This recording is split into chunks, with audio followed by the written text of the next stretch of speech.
The Catholics of Oz is brought to you by the StarQuest Production Network and is made possible by our many generous patrons. If you'd like to support the podcast, please visit sqpn.com/give. You're listening to episode 32 of The Catholics of Oz.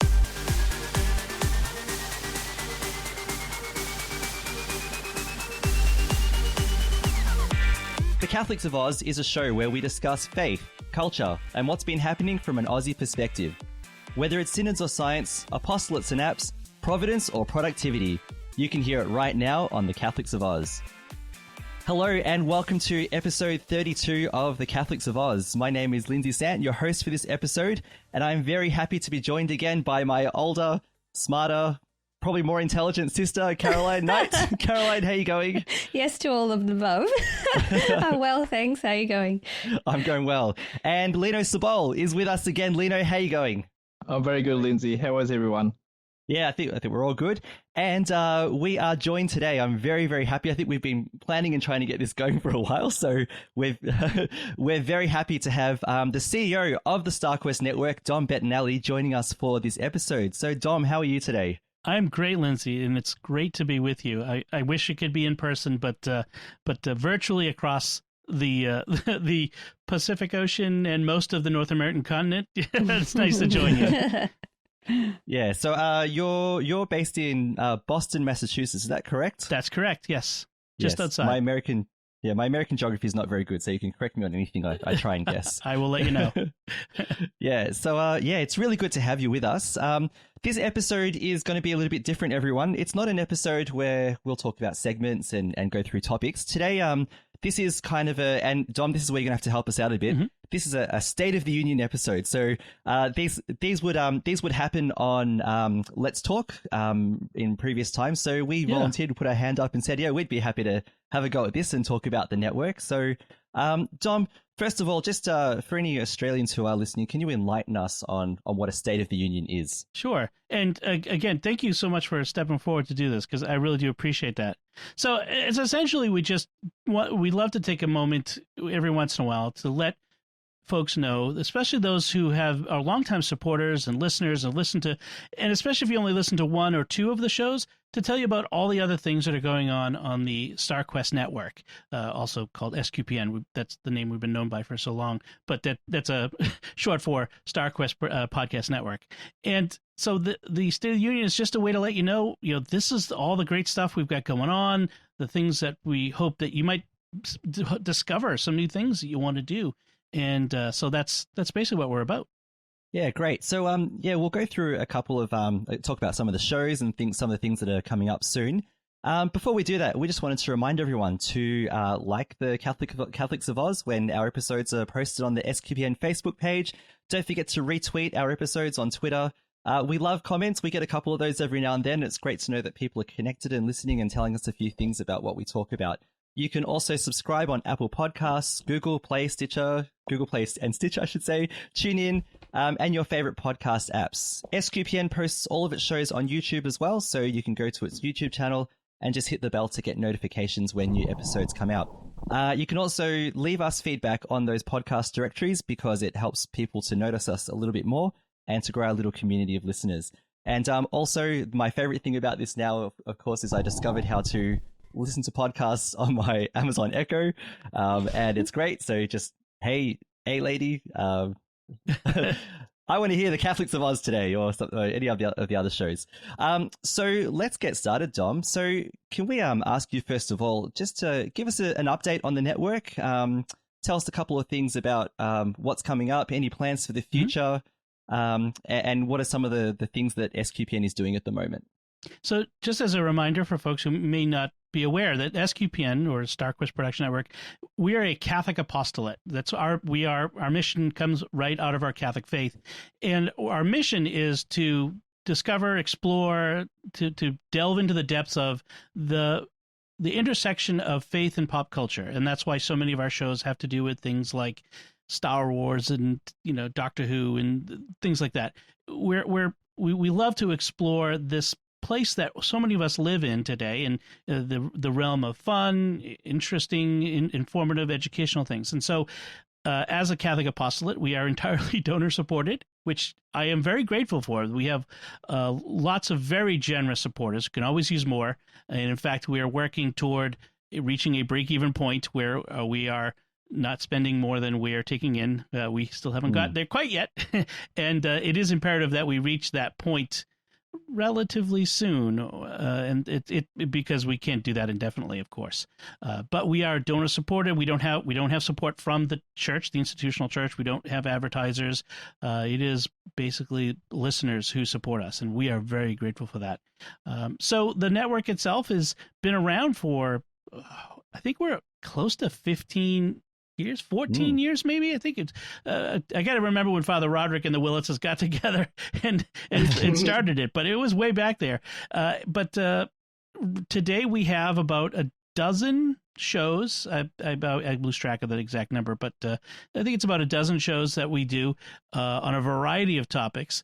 And of course, Catholics of Oz is one of my favorites because, it's just, I love to listen to you guys talk, and all the way from Australia. The great thing is I've always had, like a lot of Americans, we love Australia, and we just do. And like we love all of the we also love New Zealand too, because especially if you're a Tolkien fan, it's Middle Earth. It's Middle Earth. It's Middle Earth. I mean, one day I will go to Middle Earth. That's my bucket list. But but I also love to listen to you guys, your perspective on the church, on the world. I love to hear that. And so it's great to have you guys on the network. I really do appreciate you guys being here. But we have some other great shows. If you want me to talk about some of them, like the probably our flagship show right now, the one that's the most popular, is Jimmy Akin's Mysterious World, which I love doing that with Jimmy because I learn as much as anybody. Jimmy is is a font of knowledge. I mean, if there's anybody who knows more than Jimmy about a subject, I like to meet them because he just seems to know something about everything. It's a great show. Comes out weekly, and the premise is so Jimmy Akin's Mysterious World. We explore the mysteries, both natural and supernatural mysteries, from the perspectives of faith and reason. And Jimmy approaches things from a very methodical, philosophical, logical point of view, and he does his research. He's unbiased.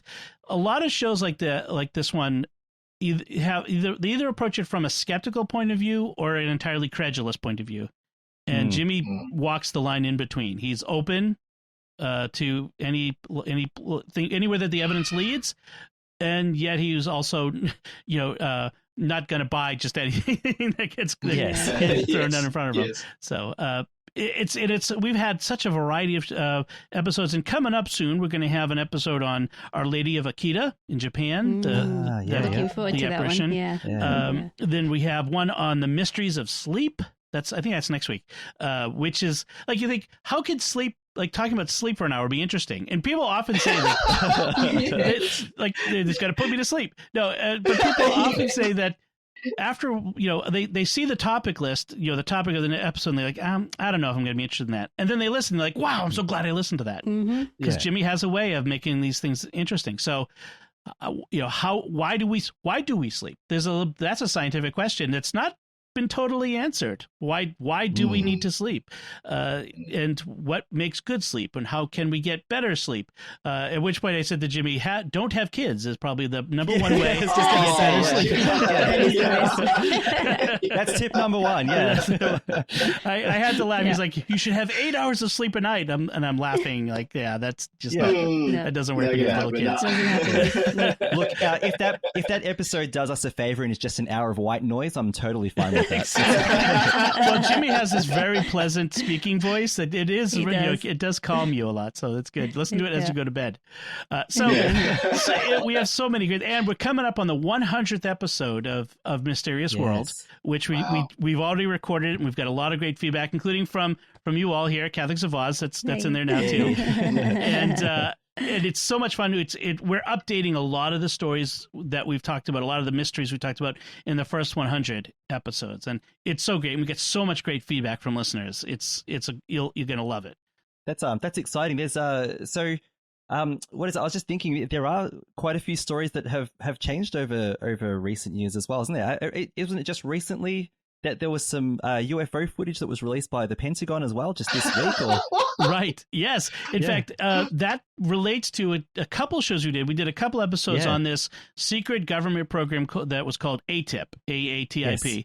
And this footage from F-14 Tomcats or F-18s or something like that, for U.S. Navy fighter planes, that was recorded in 2006, and then another one from the 2010s and something like 2013, something like that, had been released, and the New York Times had it several years ago, and made a big splash.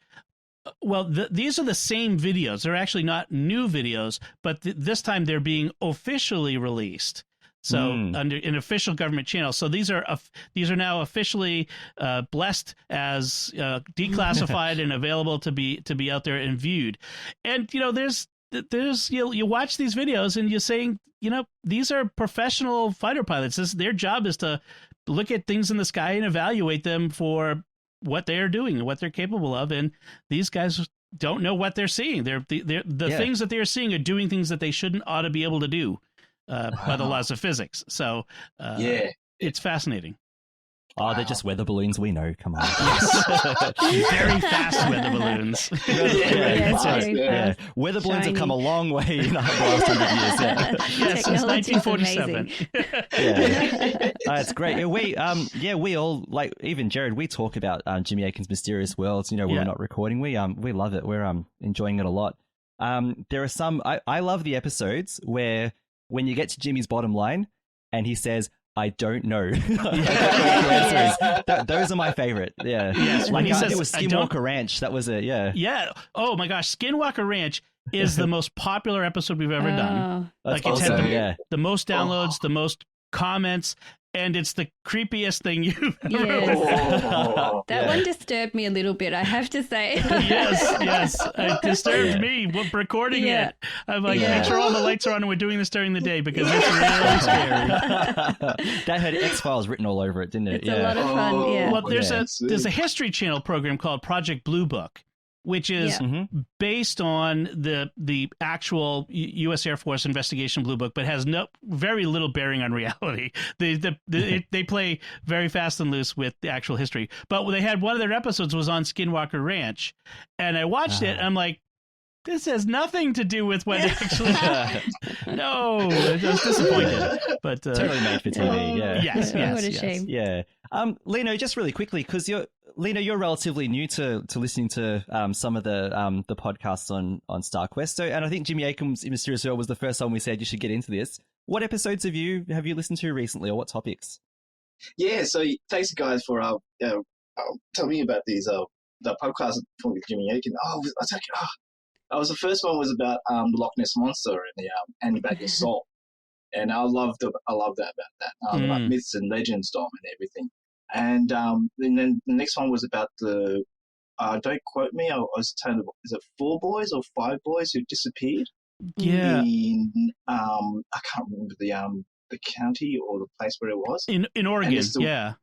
Exactly. Yeah. And that freaked me out. Like the way you and Jimmy were just discussing and talking about all the evidence and the witnesses. It felt like I felt like I was there. Just you guys describing what happened to those boys. And oh my goodness, man, I'm working, right? I'm in the warehouse and trying to concentrate on things, and I'm going, okay, oh no, I've booked this part wrong because I received parts, and I went, I've got to do it all over again. We got freaked out by the last boy. And the great thing was about the boys had what do they call it? It's disabilities. Yeah, is that how you would call it? Yes. Yeah.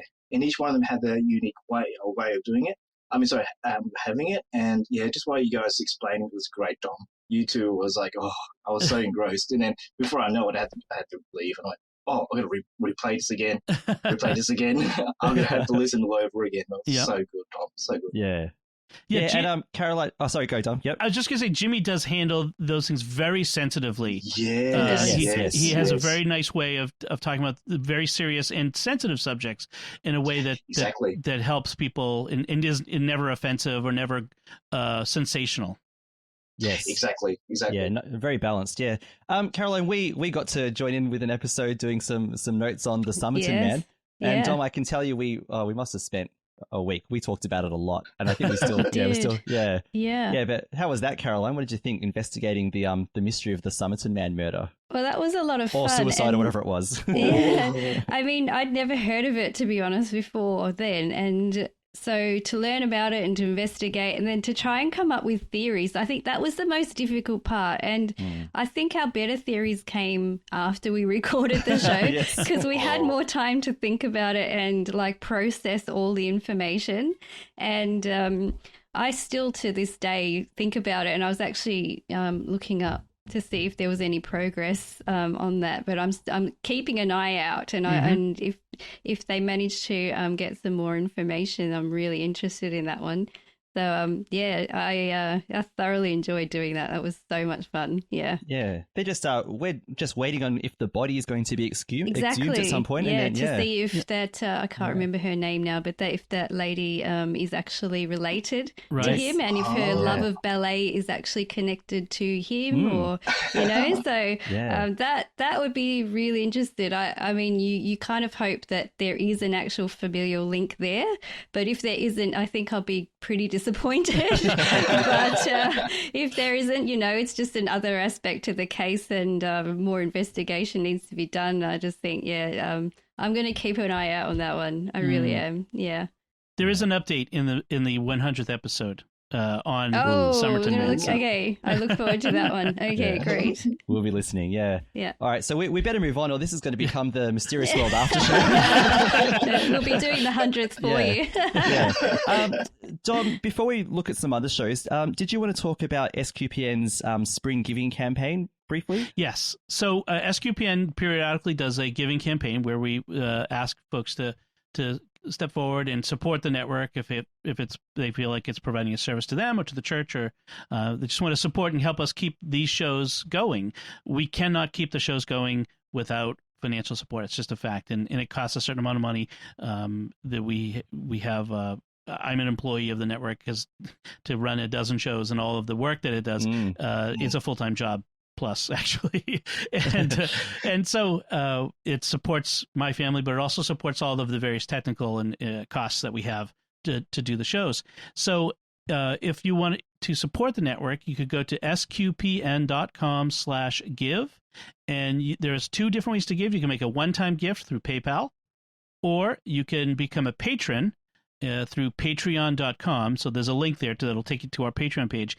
And with that, you're making a monthly pledge at different levels, and depending on how much you give, we have some nice gifts that we want to give to people for their donation. And so we have usually books. Most of them are books. We're looking at some other things like shirts and that sort of stuff. So I'm going to get a nice shirt with a picture of Jimmy Aiken on it. That's in the future. That's in the future. But we have some books and things, and we ship. We actually have patrons from Australia. We've sent some books there, and from the U.S. and that it works out fine. So we love to get that support going from folks there too. So wherever you are, whatever you can do, but we do need to. The need is becoming urgent for us to reach our break-even point. To be quite honest, we are short by a couple $1,000s a month. We're telling people where we are because of the need is urgent. We need to increase our income from donations by a couple $1,000s a month to break even. If we don't do that, our time is limited. We only have. If we didn't raise another dollar, which I'm sure that isn't going to happen, but if we didn't increase our donations any, we'd be done by the end of the year. That's just a fact. So hopefully we can, through this giving campaign, folks will be able to help us continue to do what we do, which we've been doing for 15 years, and it would be a shame for that to go away. So I am fully confident that our listeners are going to say yes, and more. All that folks need to hear is that we're asking, and that they will say, "Oh, of course, I forgot to do that," and because that's usually what happens with me. Like, "Oh, I kept forgetting to do that." So this is your reminder. If you've been meaning to do it, go to sqpn.com/give and become a supporter today. Yeah, great. And we thank everyone who does support the network. It gives even us, the Catholics of Oz, a chance to be part of this this wonderful network that Caroline and I used to listen to before. Yeah, we did. So it's a great thing. So if anyone can support this ministry, sqpn.com/give. So let's do a bit of a whip around on some of the other shows. We talked about the flagship show, but American Catholic History, that's been going really well. That's a short form, 10 minutes per episode per week show, and I've enjoyed that. Tell us a bit about what they're doing. Yes, so it's about 10 to 15 minutes a week, so they keep it nice and short, to the point, and it's a weekly show that looks at some, usually figure, but sometimes a place from American history that's related to Catholicism. Sometimes they're famous people. Like this last week, we had a famous actress from the 30s and 40s and 50s named Irene Dunn. And so sometimes it's a famous person like that. Sometimes it's someone you've never heard of. I'm trying to think of. There was I should have looked up some of the episodes. There was the woman who was in the Old West. She was a what do you call it? Stagecoach driver. Stagecoach Mary was her name. And she was rough and tumble, and she didn't take nothing from nobody, and she beat up the bad guys who tried to rob the stagecoach, and yet she was fast friends with the Order of Dominican nuns that lived in the Wyoming territories out west, somewhere, in the middle of nowhere, where Father Andrew Kinstetter lives now, actually, out in the Wild West. I think he lives in the Wild West. And but it's these great stories, and they have and it's done by Tom and Noelle Crow. They're a married couple, and I've known Noelle for ages. We went to school together way back in the day. And I tell you just quickly how this got started. My family and I were traveling to the middle of the U.S. a couple years ago. For her family, had a family reunion, and so we decided to travel by our van, just to drive it, and we did a 2-week tour basically of the eastern United States, and stopping at different friends' places and putting ourselves in their houses to stay for some of them. So actually, graciously, we were invited to come stay with friends, and Tom and Noelle they invited us to stay with them, and while we were there, Tom had helped research and write the American Catholic Almanac, the book. And he said, I had so many great stories. I wanted to do more. And so that's where the idea for American Catholic history was born. And it's great. I love it. It's and they have such a great chemistry. Obviously, they're married, so you would think they'd have a great chemistry, but they have such a great chemistry, great voice as they record. And right now, Noelle tells me that she's preparing worksheets and guidebooks so that teachers and religious education catechists could use the podcast in their programs. That's excellent. So they would have additional materials they could use. Yeah, that's great. There was one of their first episodes. I forgot there was another American woman. I forgot what her name was now, but she reminded me of Australia's Caroline Chisholm, who had a very similar story about helping people. That's what she did. Caroline Chisholm actually helped women who came off ships when they came from England to Australia in the early days. I forgot her name, but anyway, there are similarities that I love hearing. I'm not very well versed in American Catholic history, and this has been a great podcast, just learning about Catholicism from another country, but also picking up similarities and differences from the early days and where we are both as societies now. It's great. Yeah, I mean, I'll be honest. 80% of these I've never heard of the people that they talk about, and it is great to hear these amazing stories of these amazing people. You might be thinking of Annie Moore, who she was the first Catholic. She was the first immigrant to pass through the Ellis Island in New York, where the Statue of Liberty is there. Yep. That might have been, or there's a couple others like that. But these amazing stories. Yeah, and what is it? Caroline and I, we did our last episode last year. Remember that Christmas episode we did, and we talked about, we got carried away talking about It's a Wonderful Life, then a week later, American Catholic History had an episode on Frank Capra, which was great. So I loved that connection. I really enjoyed that episode a lot. So yeah, they're doing great work. Yeah. There's that little known Australian podcast called Catholics of Oz. I think we've said a few things about that, but yeah, I think we're No, it's like I said, it's so great to have you all on the network to give a perspective that is refreshing, but also apart from just the being Australian as opposed to being people from elsewhere, I just think the your approach is so refreshing. I enjoy hearing the science segments, and I hear the Catholic segments. I mean, it's such a nice collection of your personalities, and it's one of the things that makes podcasting so great is you hear all these voices that you don't otherwise hear. And I love the addition of Lino. Every time you've been on, I just Dom, I laugh hysterically. Dom. It's so great to hear you laughing. You're making me blush, Dom. Yeah.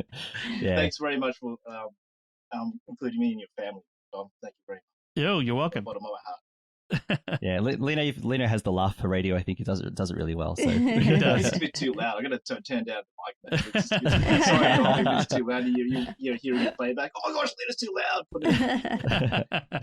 Yeah, and Lino, we've all been Lino, Caroline, Jared, and I. We've all been friends and siblings for a long time, and some of us in-laws and everything else. But yeah, we've all got a good connection. So it was great to get Lino to jump on board and add his voice as well, and his laugh and everything else. We love it. Yeah. And then Lino went out and bought a better microphone than all of us too. For the podcast. That's a Your camera's story. looking pretty good too, actually, Lino. That's amazing. Oh, no, that's the MBN, Dom. That's too well. Internet's making you look good. Yeah. Yeah. It's the internet, not me, man. Look, it's because of the real reason why I did this was because of the ISO. And Lindsay and Caroline and Jared was always asking me, "Do you want to join the podcast? Do you want to go on the podcast?" I go, I'll think about it. But with this ISO, Dom, and you guys, I think I feel more connection in doing this. And of course, after this ISO and the coronavirus is, I wouldn't say finished, but I'll still keep on going. I think I've got my let's say kickback in and experiencing my expressing my faith through this, and also. And with you guys, and with you, Dom, there, yes, he's American. Yes, we have so much connection with Americans. Yeah, it's great. It's great. And I was just telling Lindsay, just personally, like, this is probably the best purchase I've made. Even though I do spend a bit too much. Sorry, darling. She's listening. She probably will. And we'll probably be listening while we're eating and she'll go, what? Yeah. How much you spend this time? Spend this much. So, yeah, thank you very much, guys. Thank you very much. Yeah, no worries. So let's move on to one that's close to your heart, Dom. And this is a show that I really enjoy as well. Raising the Bets. This is you and your wife, Melanie, telling us about your family and the adventures that you have. So tell us a bit more about this and what's coming up.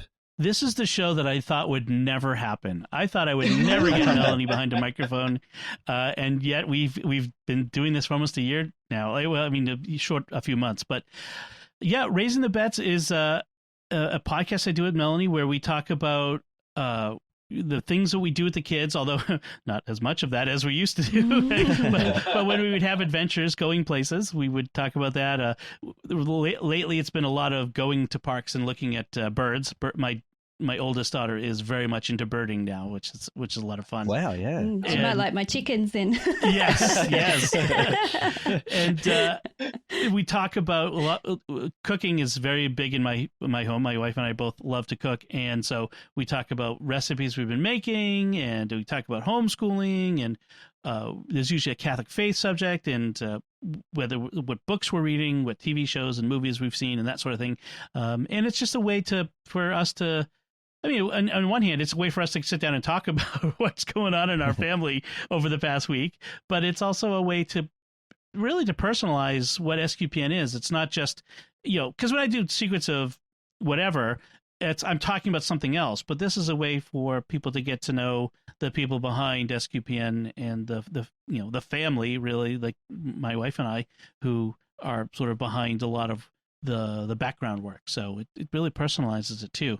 So I'm pleasantly surprised at how well it's been received. I've had a lot of nice things said about it. Yeah, from the first episode, I think I made a comment about how relatable it was. If you're a different part of the world, a different time zone, but the ups and downs of family life that you talk about, it's like, oh my goodness, something like that happened to me recently, or when something's broken in your house and you have to try and fix it, or it's like, oh my gosh, that just happened, or that's all. Oh yes. So it's very there's an injury, or there's something around it. Yeah.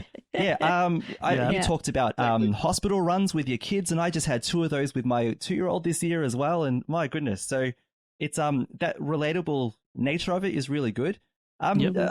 So I'm sure that you and Melanie talk about your family off air as well a lot.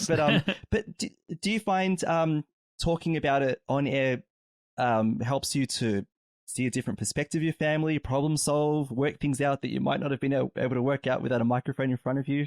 Well, certainly having to talk about it while we're being recorded does help keep a conversation on target and civil. That's for sure. That's a good tip. We haven't yet had to go, okay, pause the recording. We need to that might happen, but it hasn't happened yet. But no, I think it does. I think having that opportunity to kind of, even to just like think about what are we going to talk about? What have we been doing?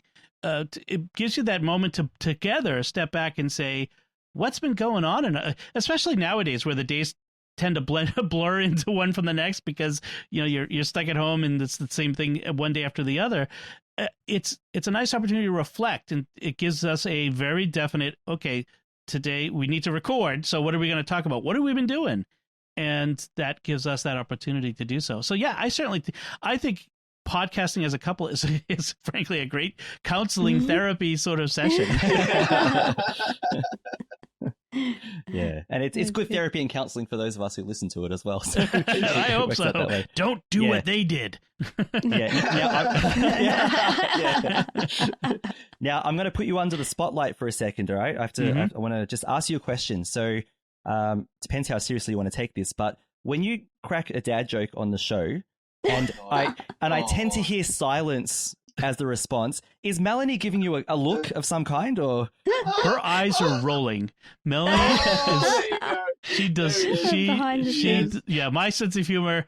It's so funny. You often hear like women marry their husbands for their sense of humor.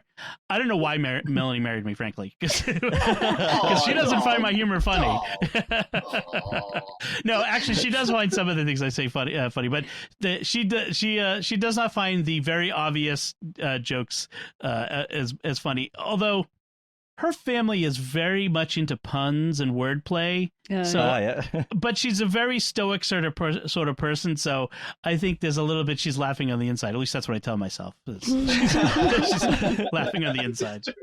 Well, Lino and I are sending you some manly solidarity for your jokes now because thank you. We can laugh. Yeah.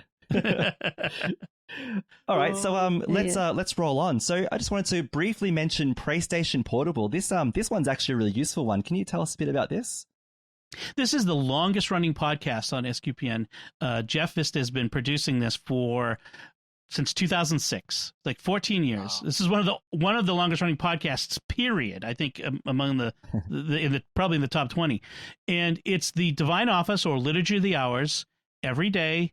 Multiple hours. He does all the different hours: morning prayer, evening prayer, daytime prayer, officer readings, night prayer. Every day, the different ones as well. They include intentions that he adds in as well, so prayer intentions, and it's just prayer. And we have a huge following, and I think a lot of people who only know that particular podcast, which is kind of funny. We kind of hope to expose them to the rest of the network, but it has a big following of people who are very much interested in praying every day through this form, and it is great. And one of the things that Jeff is sure to do, because he does the whole thing himself, is he makes sure that he's got the day's prayers out in time for everyone, including those of you who get to tomorrow earliest, have it in time. That's one of the things he talks about. Yeah, that's a massive undertaking. So we're really grateful for him for doing that, because I dip in and out of it. It's great to have it there So if it's like, I need to pray, I need a prayer of some kind, PlayStation Portable, it's great. And by the way, I love the name too. Like, copyright that name. No one can steal that. I reckon there are Catholics around the world going, I wish I had that idea. It's such a great name. Well, it tells you how old the podcast is, because the PlayStation Portable was a thing when that started. That's right. Yeah. Exactly. Yeah. Oh, wow. Yeah. Caroline, you were talking about our auntie before. And, what were you saying about that again? Yeah, so like I I like the PlayStation Portable. Before I reread it and went, hang on, does that say PlayStation? No, it's PlayStation. But so our auntie is a religious sister, and with the Franciscan Sisters of the Sacred Heart of Jesus, and she's in Port Kembla, and she comes to visit us once a year. And we have been to go visit her and stay with the sisters, a couple of times before as well. And they do their prayers every, section of the day as well. And that really reminded me of sitting down and praying with her. And when she used to come and stay with us when I was little, I was younger, and she'd stay in my bedroom with me, and I used to do the prayers with her, and it actually just brings back some really nice memories for me. Nice. Having that time with her. So yeah, that's another aspect of that podcast, which is just really nice. So yeah, Yeah, I'd share that one. Yeah. A nice thing that we do is Melanie has always played the podcast as she's doing things around the house, like making dinner or getting breakfast ready, out loud over the speakers. Lately over the Echo, and our kids have grown up hearing it, and so they know the psalms, they know the prayers, even from a very young age. And so it's a nice way to kind of introduce prayer to your kids in a sort of low key way without What a great idea! Yeah, that's absolutely true. Any prayer format, anything that you can find that you just leave on in the background, because maybe you notice this too, but kids start to repeat things that they hear from that as well, and participate. And I think that's beautiful. Mm-hmm. We play the one of our bedtime routines is that my son Frankie, or all of us, will fall asleep to the radio, not the radio, the rosary on an app. So because we had to find a technique to help him fall asleep, a few years ago. Now it's just become our routine that we play the rosary out loud so we can pray to it as we fall asleep.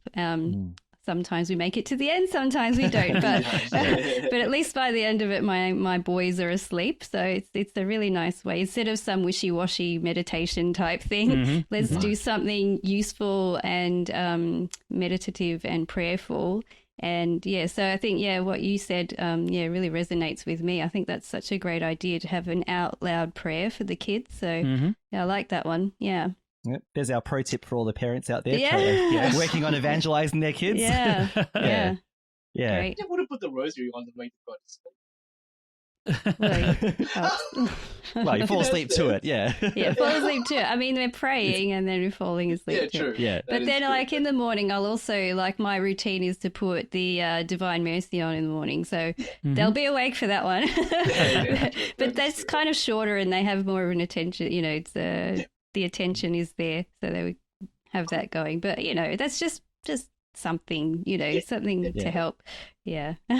So the Divine Mercy is like the coffee of your family then? Totally. It is for me. I wake up with it every morning and I think it's a good way to get, having these routine prayers is a good way to make sure that you are praying, because I think that you can easily just get distracted. And if you manage to fit in a routine, I mean, not routine that you just kind of forget about it, but you make sure that you engage in prayer at certain times of the day. So any of these techniques, I think, are really a good aids. So great. So let's move on to the Secrets of series. We've got a few of these here. So let's start with the Secrets of Doctor Who, Dom. So I dip in and out of this. I find it so I'm definitely engaged when a new series of Doctor Who comes out. And this new series with the last two seasons have been really interesting. I think I found the second season probably more interesting than the first. And my barometer for this, the way I test it, is if I'm watching an episode of Doctor Who, new Doctor Who, if I fall asleep, it hasn't got me. But there are other episodes where I'm glued to the TV going, oh my gosh. And I think the second season with Jodie Whittaker has certainly had a lot more of those moments. So, what discussions have you guys been having about that season and what's coming up soon? So, for the most recent season of Doctor Who, we agree that this was better than the first season with Jodie Whittaker. It had, the highs were higher. There were a few lows. There were a few episodes that we just if you've listened at all, you know how much we disliked a couple of those episodes. Oh, yes. But the rest were so much better even than the first season. So there's improvement. it looks really good for the near future. So I'm hopeful. But what we do is we kind of go back and forth between the revived show that started in 2005 and the original that started in the 1963, I think it was. And we go back and forth, and we kind of, in the new one, we're going progressively through. We just finished the run for the David Tennant 10th Doctor. We'll be starting the 11th Doctor soon. And we alternate those with, we go through the first Doctor, William Hartnell, and the second Doctor, third Doctor, as we go back and forth. And we're going to be introducing very soon, we're going to be talking about some of the Big Finish audio productions. So these are audio only, sort of audio plays that there's hundreds of them. Before I started this podcast, I had no idea that these existed. And you have the original cast members, the original Doctors, original actresses and actors who played the companions coming back. So fantastic. And we'll be doing a bunch of ones with the 8th Doctor, who only in visual media had one mediocre TV movie on an American network, played by Paul McGann. But he has so many of these really great stories that are only in audio form. And so we'll be doing some of those in the future. But who knows when we're going to get new Doctor Who again? I mean, they've got I'm not even sure they've filmed them yet. So who knows when that'll happen? So this is what we've got so far. Yeah. Let's just do a really, really short whip around the panel. Yes. The Doctor I grew up with was the Tom Baker Doctor, but I'm pretty sure it was reruns on ABC after school. So we come home from primary school, it'd be on. I'd get my dose of half an hour, 45 minutes scared, and then do my homework. He was mine. Caroline, who was your Doctor? Were you the same as me, or did you have another Doctor? I'd have to agree with you. I mean, I'd have to agree with you because we grew up in the same household. So I remember watching it with you, to be honest. So, and I think, together we've kind of watched all the Doctor Who's as they've come out. So, and then kind of discussed it together. But yeah, no, he was the guy. He was the one I remember first. Yeah. So, yeah, it's all about the scarf, isn't it? Yeah. Totally. Yeah, that scarf. I mean, the curly hair, I mean, he had it all. It was a really, really good impression. Yeah. I mean, made an impression in my mind for sure. Yeah, and Lino, would you be the same? Was Tom Baker your Doctor growing up? Yes, that's correct. My dad was a very big Doctor Who fan, Dom, and because he spent most of his time in England, so he was more saturated with British content, and he introduced me to Doctor Who, and I was telling Lindsay and Caroline and the other guys. About it and how first time I listened to it, it scared the I'm not going to say Dom, so I'm going to last time I got bleeped in the second. You only get one bleep, Lino. You only get one bleep. You've used it for this year. And I like the other guys. I couldn't sleep a few times, and my favorite will probably be Tom Baker, and also I loved all the other Doctors. I didn't see the other ones in the 70s and 80s. I mean 70s and 60s before that. They didn't show much on ABC until later on, and I liked them all. David Tennant was great. He was a Doctor. Then I saw him in another TV series called Daredevil, and they just changed my mind like anything. No, Jessica Jones. Jessica Jones. Jessica Jones. Jessica Jones. My bad. Yeah, and I just went, oh no, really? Oh, that's just. Oh. It must have taken me a year to get through that series because I watched an episode and go, whoa, I just saw that. I was like, really, David? Really, David Tennant? Oh, yeah. Great Doctor. Just stay there, please. Yeah. Doctor Who was great watching in our family. And I think it was more like, Dom, you will probably agree with this, it's just more the music at the start. That sort of start. And you listen to all the other sitcoms, all the TV shows, and you have that sort of iconic music. Yeah. Doctor Who is probably up there with the best of them. Right. You know, you got all Y50s and all that stuff, and you know all the intros, but Doctor Who was there, and it grabbed you before it even started. Right. And I'm just quickly, probably I'm debating about this. Which one is my best one? My best one, villains. Between the Daleks and the Cybermen. Those are the two. I don't know who scared the. Yeah. the thing out of me. But those two really, are probably the top villains I always say. And from some reason, they'll always come back in another season. Yes, yeah, they find a way to bring them back. Yeah, It's classics, and the classics and old school always seem to come back. You have a sort of rotation, like fashion in a sense. Yeah. And Dom, who was your Doctor? Well, I have an admission to make, which is I didn't watch Doctor Who as a kid. It was on, but I was a Star Trek fan. So I watched. That's one thing I watched all the time. But I came to Doctor Who with the 2005 revival, and so I'm being introduced to a lot of this for the first time. So with Father Corey and Jimmy, we do this together. They're the experts, and I'm the new guy who's experiencing it for the first time, and it's so great to enjoy that. But for me, the scariest villains are the Weeping Angels. Those ones scare me. Yes. yes. Yeah. Oh, I do not like them. So it makes it worse when you go to church and you see a statue of paint in the cathedral and the church, you go, Yes. I'm looking at you. You look at it, and all of a sudden, boom, you hit a ball. Thankfully, Oh, sorry, whoops. yeah. Thankfully, no, you've ruined it for me now. Look at angel statues or the Statue of Liberty. I can't look at it the same. Yeah. Yeah. All right, so how's Secrets of Star Trek? This is one I love listening to. And let me admit why. So I love when you talk about classic ones. So the one on the Voyage Home was awesome. I loved that episode. Balance of Terror before that, classic, original series episode. But one thing I love is when you talk about the bad ones, the stinkers. That's when there's just so much, like, it just becomes such a funny or lighthearted episode. I know that you mentioned that there was that episode of Deep Space Nine, the Alan Moraine Counts of Four. That's coming up soon. It's coming. I'm hanging out for that. Yeah. But how's that going? Because I think the 100th episode is coming soon as well, isn't it? Yes. In fact, as this releases, it will probably be Monday, actually. Monday. So this comes out on Saturday my time, Sunday your time. So 2 days later from when this comes out, and that's actually a fun one because we're not talking about the TV show in that one or a movie. We're talking about a book. We'll be talking about the recent book it's a prequel book to the Star Trek Picard series that tells the story of how Picard ended up where he did. And that's one of the things with the show we've done, because they're now producing new Star Trek, which is awesome. We've been talking about Star Trek Discovery. We just finished the season of Star Trek Picard, that first epic first season, which was just great. awesome. It was so good. Yeah, but I love to Amazon now. Yeah. I mean, Star Trek might be one of my favorites. It's something I watched with my father as a kid. He introduced me to it because Leonard Nimoy, little anecdote, grew up around the corner from my dad.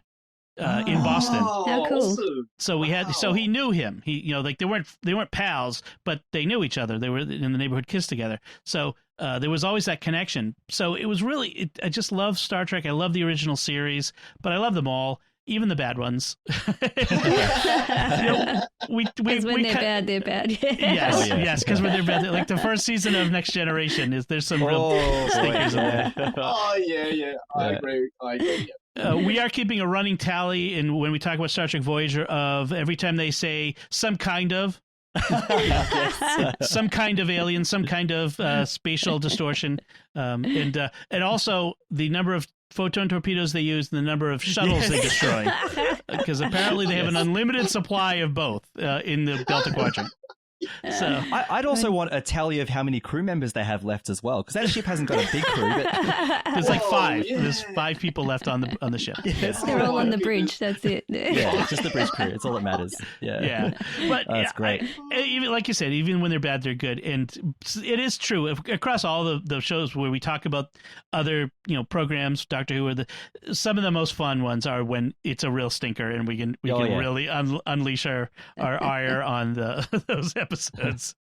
Well, I'll finish the Star Trek discussion by saying I'm looking forward to your review of A Night in Sickbay. We'll just leave it at that for anyone who knows what I'm talking about. Yes, that's coming too. For anyone who knows what I'm talking about. All right. Secrets of Star Wars has had a lot to do recently. They had The Mandalorian, which was an awesome series. They're doing the final season of the Clone Wars, which has been amazing is the word I want to use, but I'm trying to think of a better word. It's such a great season that they're working on. And now, when this episode comes out of this podcast, this event would have already happened. But I think you've got a live event happening with a a special secret that you're probably not going to tell us about on this show? Yes, I'm not going to tell you, even though this comes out afterward. You're going to have to go listen to it because we'll release it as an audio podcast in the Secrets of Star Wars feed as well. But on May the 4th, that's a Star Wars holiday, Star Wars Day, May the 4th. That's right. Yeah. And we don't do the 4th of May. I don't know, because that doesn't work. But maybe the way you do the date. So it's May the 4th. We're doing a special Facebook Live stream with the panel, and they're going to have a lot of fun interaction with the audience, quizzes, and what color would your lightsaber be, sort of questions, that sort of things. Cool. But Father Andrew, who is the host of Secrets of Star Wars, or as we call him, Father Fett, he has connections or something. But let me just tell you, there's going to be some amazing surprises. Oh boy. Yes. So definitely, if you tune in if you can, it'll be at 10 a.m. starting at 10 a.m. your time on Tuesday, May the 5th. For those of you who are on the panel with me right now, if you're listening to this as the podcast is downloaded, it's too late to go watch it live. So you can either watch it on our Facebook page, the recording of it, facebook.com/StarQuest Media, or subscribe to the show Secrets of Star Wars, because this is not one to be missed. Yeah, look, Awesome. my oldest son, Damien, and I, we actually slept on the lounge room floor and woke up at 3 a.m. once when they did the announcement of Rise of Skywalker, so the name and everything. So and the first trailer, so we were freaking out in the lounge room while everyone's asleep. I think I will stay up at 11 p.m. for this one as well. I'm really excited about what's going to happen here. Yeah. Excellent. So yeah, they're doing great work. I love their analysis. Let's move on. Secrets of movie and TV shows. So I think I haven't listened to it, but Ghostbusters was the last one that you did? Yes. How did that go? Oh, that was so much fun. So it was Mike Denz and Mike Creevy. So the two Mikes, Mike and Mike, we talked about the original Ghostbusters, not the remake, but the original 1984 Ghostbusters with Bill Murray and Dan Aykroyd. The best one. Yes. And it was so I hate to admit it, there isn't a whole lot of analysis of the faith content, and we just laughed and quoted the great lines, and it was such a great opportunity to relive that really funny movie. One of the things we do is with that show is we try to look at movies and TV shows in the same way we look at Star Trek and Star Wars and that sort of thing. We've kind of revived it a bit, so we've been doing more and more. We're doing the Secrets of the Princess Bride coming up, and awesome too. Yeah, sorry, awesome movie. And Secrets of Thin Red Line, which is the Terrence Malick movie. Yes. I wasn't in the recording on that one, but that Mike Creevy hosted that, so that should be good. We've been doing more of those lately, which is good. For a while we were doing Coffee and Cinema, which was Father Chip Hines and I, who we live local to each other. We'd go to the theater, watch a new movie, and we come right out, go get a cup of coffee, and sit down and talk about it. Our very first impressions. And we were doing that for a while, but obviously we can't do that right now. It's not allowed. So, but as soon as we can do that again, we're going to get back to that because that's a lot of fun. Yeah, I look forward to the revival of that too. Yeah, that's been a great series of movie analysis to listen to. And another one, I suppose it's really close to your heart, is Secrets of Technology. So tell us about that. How's it going? That's going great. And one of the things I like about that is it's become a show where we break down what's going on in technology news for regular folks who need to understand, or they're looking for help in understanding. Right. I love that show. I've seen this news story. What does it mean for me? Do I need to worry about this? I mean, that's a lot of the time what it is. But we have 3 different rotating panels. I'm the host, but we have different panels, including my mother-in-law, Pat Scott, Melanie's mom. And she is a computer expert. She has her own business called Mama Nerd, and she's so cute. She specializes in helping. I love her advice, to be honest. I love listening to her. I really do. Yes. She specializes in helping older folks get by with their technology and use it better. And and she's really has a really great demeanor with folks, especially the older folks who the Geek Squad or the guys at the local computer shop often aren't as patient as they need to be with the older folks, and she has a real nice way with it. So Pat is there, and then there's my how do I put it? My very nerdy, very secretive, anti-big big government sort of panel of Thomas and Jack, who are always like, no, they're spying on you. Just, don't use that kind of thing because they're spying on you. Yeah. So it's a lot of fun. So we have a very nice diversity on the panel of different perspectives and backgrounds and that sort of thing. So it's really great to have them all on. Yeah. Caroline, did you pick up any tips from Secrets of Technology that you use now? Oh, there's been a few. I mean, like cloud storage and that kind of thing, because that's a big one for me. I still haven't updated my Apple Mac because I'm still not sure if all my programs are going to be rendered useless or not. So, there's those kind of tips that I really take on board, because I use technology a lot, but I don't really know a lot about it. So any information I can get is really valuable. So I really do enjoy listening to your information there, and just you have so many useful tips for everyone, and like you said, it's in a way that the average person like me can understand and really access. So keep it up. Really love it. Awesome. And I downloaded Brave recently after umming and ahhing about what my browser should be, and I've actually it's nice to feel like I'm being less spied on than I was before. So exactly. That's how it is. You are brave. You are brave. But there's some great tips, and I totally recommend that show for people who are trying to navigate technology. It's a show for the everyday us who are trying to work out what we should be using. That's one of the things that I really intended with the show. Was we're not tech pundits, we're not tech journalists, we're not we're knowledgeable, but we're regular folk. We don't get review budgets of having big companies sending us their secret new iPhone. Although if Apple wanted to send me a secret new iPhone, very welcome to. Yep. But we're not those folks. We're just regular people using our stuff and trying to do our best with it. Yeah, excellent. And tell us about Secrets of Disney. This is not a regular show, is it? This is kind of an every now and then show, or? Well, we're trying to get it to be more regular. We're doing it. We're kind of getting it up to an every other week schedule. Is what we're going to do. In fact, in the weeks that the Catholics of Oz are, you guys are on an every week schedule, so we're alternating back and forth.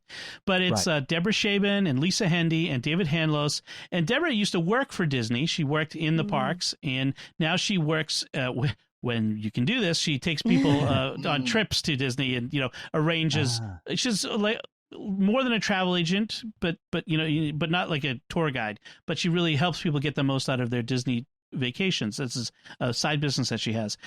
But they talk about all things Disney, mostly the parks, but also other aspects of Disney, and bring in a Catholic perspective whenever that applies. And that's one of the great things about it is they bring their faith to whatever you can bring your faith to anything that you enjoy in life without having to bash it over the head with it. You understand what I'm saying? And so it's just a part of who they are. And in the recent episodes, they've talked a lot about what is it going to be like when the parks reopen, what kind of changes are there going to be, and the sorts of, and most recently they had a discussion of in the most recent episode of when you can travel again. Where's the first place you want to go? which I thought was a little bit of a fun theoretical question. Yeah. I think Disneylands all around the world are going to be very busy once people are allowed to come out of their homes.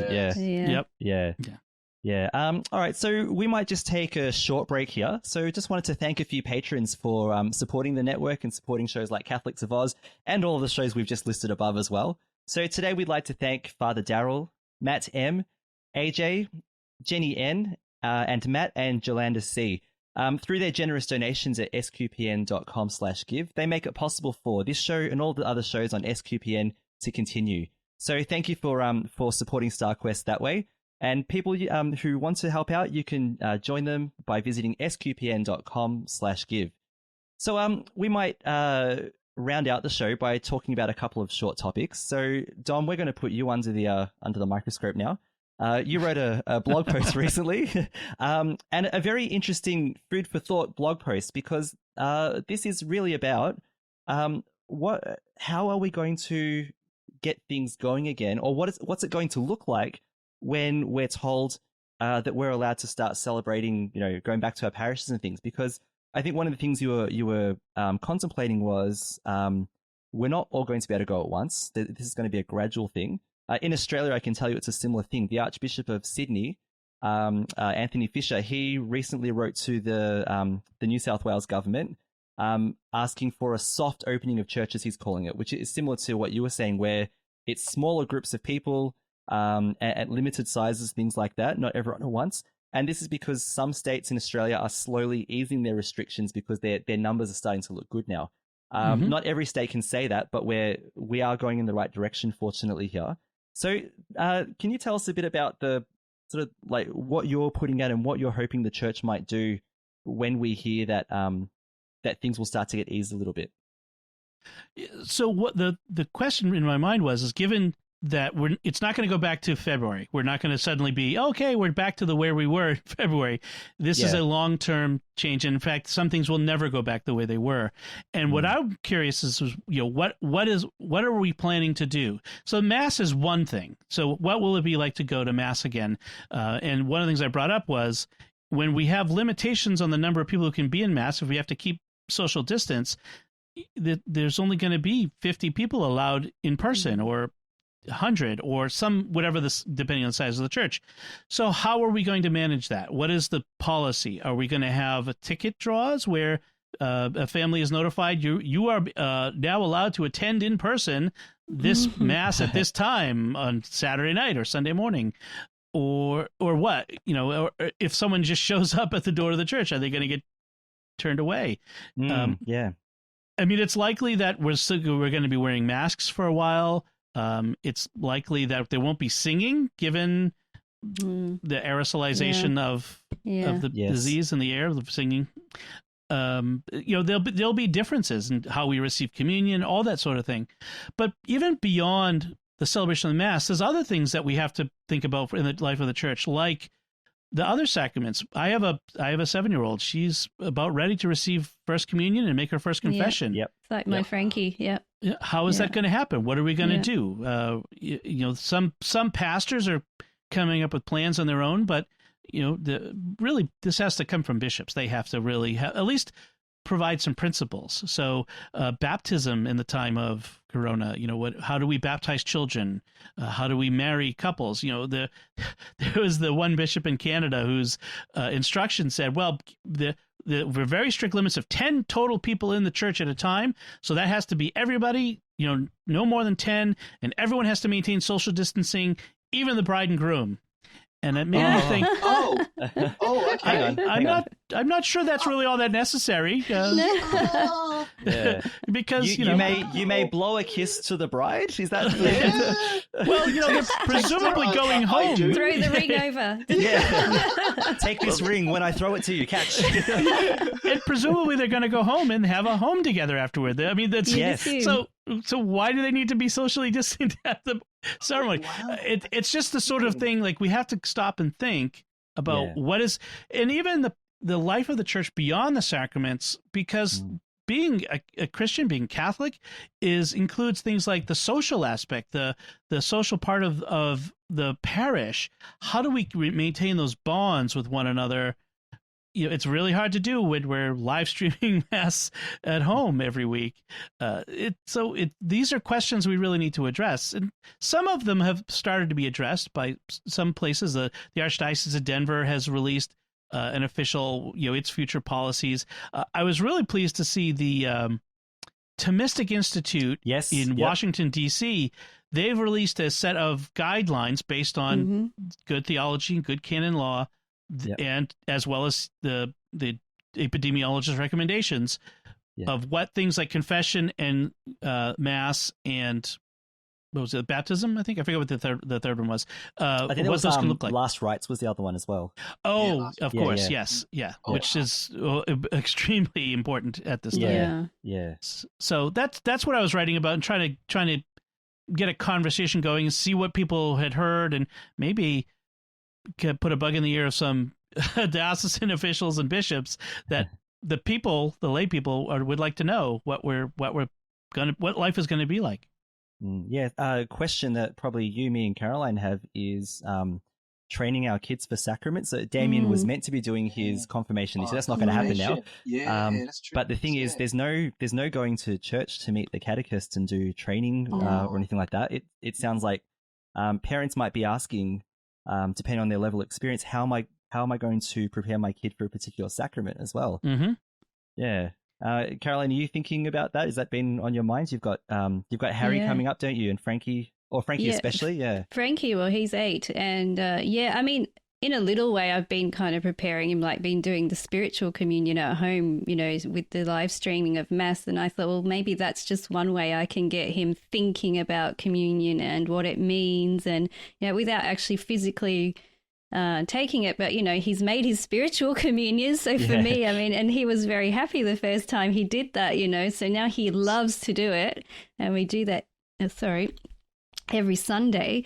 So I guess you kind of have to work around it and do the best you can in this kind of situation, and help prepare in whatever way you can. So it's not like you can do nothing, but I mean, maybe as parents we just have to think of other ways, if they can't do formal education, just doing other little things to help them along the way. I think we'll be looking to our diocese to produce something, maybe a resource. You'd hope so. Like the schools are helping to do remote learning. Yes, So it's hard because so much of what kids learn about receiving this, especially the sacrament of the communion, of Eucharist, they learn from watching us do it. From us being at Mass and receiving communion, and since they're not seeing us at Mass, that's lacking a little bit. So for my family, we watch the live stream Sunday Mass together every Sunday. We don't necessarily get all dressed up. No, we don't. I'm usually barefoot, but no pajamas. No pajamas. No a few tracksuit pant masses. Don't worry. But we all gather. We sit, stand, kneel. We pay attention. We sing if they sing, to kind of keep as much of that norm as possible. Yes. Yeah, we're the same as well. I've got to say, so my 11-year-old Damien, he's clearly experienced Mass, as you said. He's okay.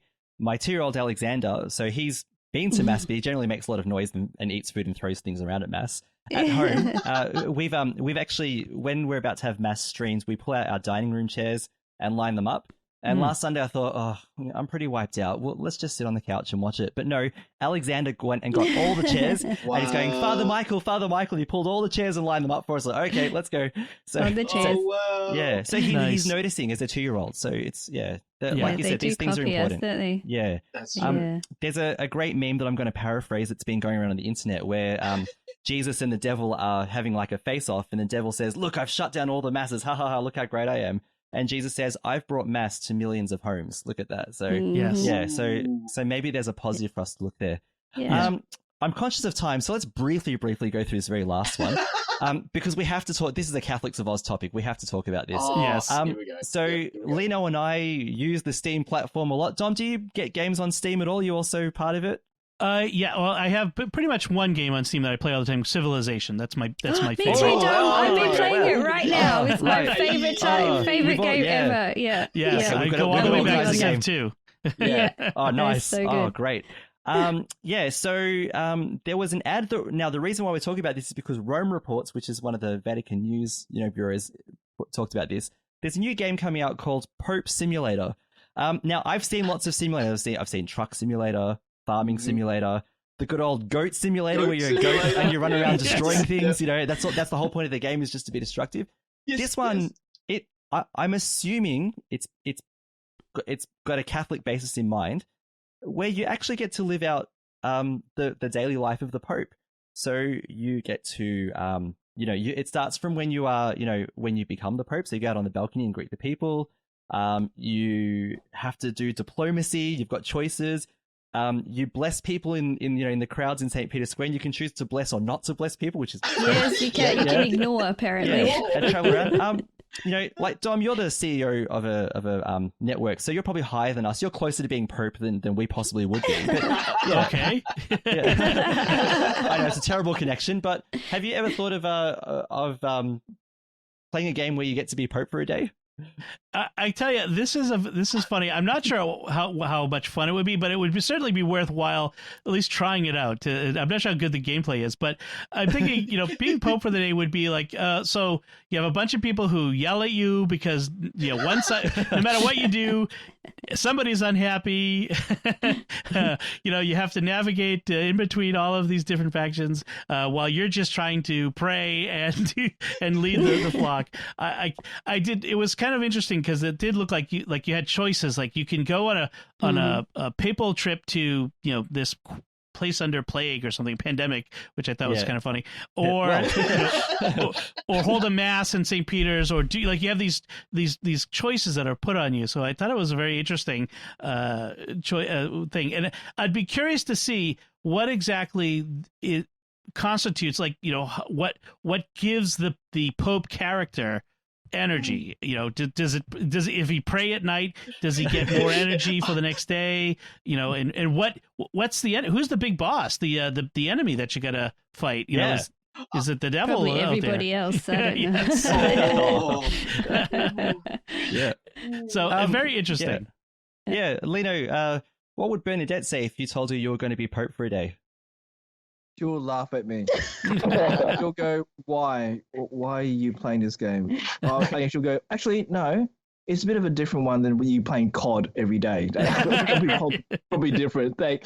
She will understand that. And then when I'm about to do choices, she'll go, choose this. Okay. Oh, that was a great choice, babe. And then when I choose a choice, it goes bad. And she goes, why? I go, because you weren't there. So yeah, she'll probably just go, both sides, no, she'll like it or not. I can see her standing over your shoulder telling you what choices to make. Exactly. And she'll do the best choices, and I'll just go, no, I don't want to do this. I don't like this country. I'll say no. I want to go.